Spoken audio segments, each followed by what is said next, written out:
नमस्कार, मैं हूं आपके साथ उमा पाल और आप देख रहे हैं स्टार न्यूज प्लस। आइए अब रुक करते हैं आज की कुछ खास खबरों पर।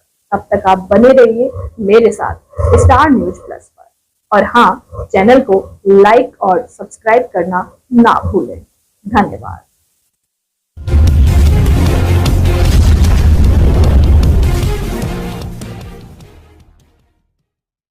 नेता प्रतिपक्ष ने कांग्रेस में प्रत्याशी के पक्ष की मतदान की अपील। भाजपा शासन ने बताया प्रत्येक व्यक्ति त्रस्त। नेता प्रतिपक्ष यशपाल आर्य ने कहा कि भाजपा की कोई विचारधारा नहीं है। यह पार्टी अहंकार में इतनी डूबी हुई है कि आज नगर ही नहीं देश व प्रदेश का विकास पूरी तरह से अवरुद्ध है।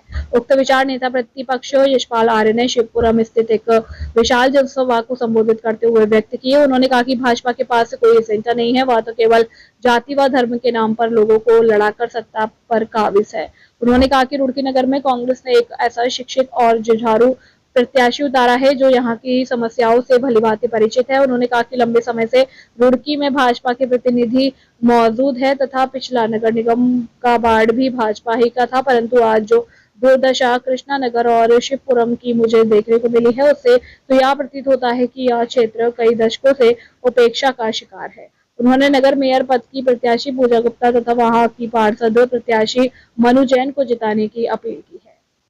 स्टार न्यूज प्लस के लिए उत्तराखंड के रुड़की से डायरेक्टर पूजा रानी की रिपोर्ट।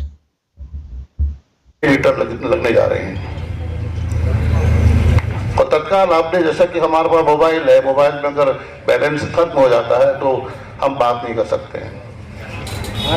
इसी तरह अगर प्रीपेड मीटर में तत्काल हमने बिल जमा नहीं किया तो शहर की घर की बत्ती गुल, छोटे परिवार हैं, गरीब परिवार हैं, तत्काल जमा नहीं कर सकते हैं। ये फरमान जारी है, किनके हाथों में दे दिया गया है? अडानी कंपनी को पूरे देश में हर राज्य में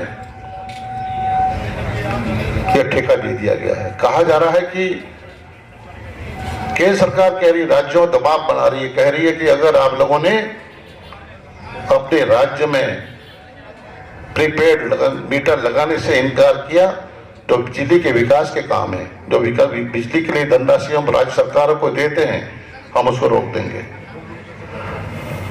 तो यही मैं आपसे निवेदन करना चाहता हूं कि बहुत सोच समझकर आपको अपने मतदान का प्रेरित करना, मोटिवेट करना है। आप लोगों ने बहुत कुछ, आप समझदार लोग हैं।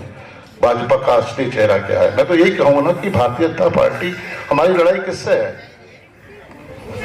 हमारी सीधी लड़ाई, कोई चाहे कोई भी हो, निर्दलीय है, इंडिपेंडेंट चुनाव लड़ रहे हैं, सबको देखा है आपने, उनको भी करीब से देखा है, उनका कार्यकाल भी देखा है, अराजकता का माहौल भी देखा है। ऐसे लोगों को मेयर की कुर्सी सौंपना वाजिब होगा? या भाजपा को, जिनका कोई विचारधारा नहीं है, धर्म जाति को बांट कर, अभी छोटे इलेक्शन में हमने चुनाव में स्टार प्रचारकों की सूची में कई कांग्रेस की विचारधारा मकसद होना चाहिए। क्या मेयर चुना जाना ही काफी है?